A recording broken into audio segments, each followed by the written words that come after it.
She was drenched, hair sticking to her cheeks, small hands trembling around a folded piece of paper.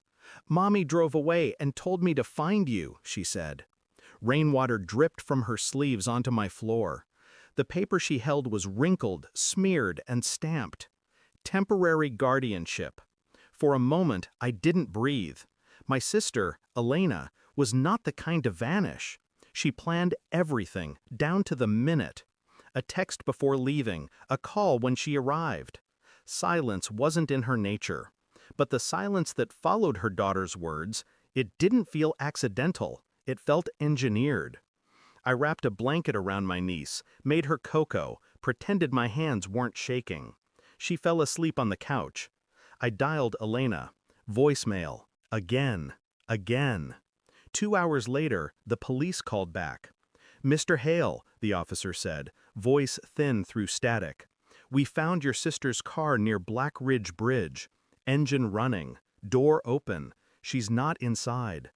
My eyes drifted to the guardianship form again. Signed, dated, notarized, 2 days ago. Elena had always trusted me. Or maybe that was just what I wanted to believe. Her husband, Ryan, called the next morning. His tone was composed, almost too much so. "She's done this before," he said. "She gets emotional. She'll be back." I said nothing. The sound of his calm scraped something raw in me. Later that night, while my niece slept, I went through the guardianship papers again. There was a second page, one that hadn't been stapled. A handwritten note. "If anything happens to me, keep her safe. Don't trust Ryan." The words didn't feel panicked. They felt final, prepared. I remembered their last argument, the way Ryan's jaw clenched when she mentioned her new job, the way he left the room before she finished speaking. I told myself not to jump to conclusions, but deep down, something already knew. The police found nothing at the bridge. No blood, no signs of a struggle, just her phone on the passenger seat. I asked for her call logs. They said it wasn't my place, so I went around them. Her cloud account, still synced to her laptop at my house. One number repeated. An unlisted one. Over 100 calls in the last month, none to Ryan. The messages were gone, but fragments remained in her drafts. "I can't keep lying for you. He's getting suspicious. If this goes wrong, promise me she won't find out." I didn't know who he was, or what she'd been lying about. But Ryan's calmness now made perfect sense. He wasn't worried. He was waiting. So I waited too. I smiled when he visited, pretended to believe every word.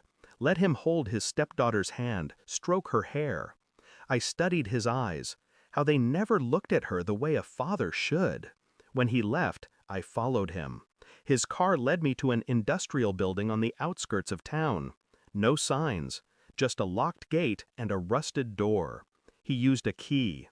Inside, through a cracked window, I saw filing cabinets, computers, a wall of photographs. Alana in some of them. Others, women I didn't know.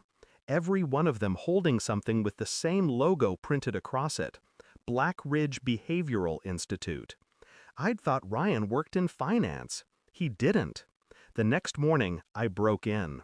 Inside one folder, labeled EC, Case Terminated, were medical reports, signatures, and treatment notes.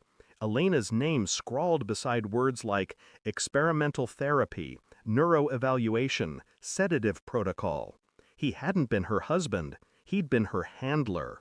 She wasn't sick. She'd been part of a program. And when she tried to expose it, he erased her. When Ryan showed up at my door that evening, I was ready. I handed him the folder. He froze. "You left it unlocked," I said quietly. "Or maybe you wanted me to find it." His face changed, something cold and dead behind his eyes. He stepped closer. "You have no idea what she was involved in." "Maybe not," I said, "but I know what you were." He didn't speak again. He just left. The next week, every file from his storage unit appeared online, posted anonymously to news outlets, legal forums, and the police. The institute shut down within days. Arrest warrants followed. Ryan's photo was everywhere. So was Elena's. A missing headline beneath her name. They never found her body, but they found traces. Her blood in the trunk of his car, her fingerprints on a storage locker. I didn't attend the hearings. I didn't need to. When his sentencing aired, I muted the sound and watched his face as they read the charges. He didn't cry. He just looked straight ahead, like a man who thought he'd never be caught. My niece sleeps peacefully now.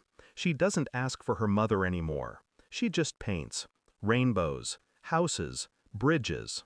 Sometimes she draws her mother standing beside me, smiling. I let her believe that. At night, when the house is quiet, I sit by the window and read Elena's note again. Don't trust Ryan. I didn't. And because of that, she was finally heard. I burned the guardianship papers last week. The signature turned to ash, floating toward the ceiling. Family ties can be forged in blood, or cut by it. And some promises are meant to outlive the people who made them. Thanks for watching. Don't forget to like, share, and comment. Subscribe now to Cheating Stories Insight World for more amazing stories.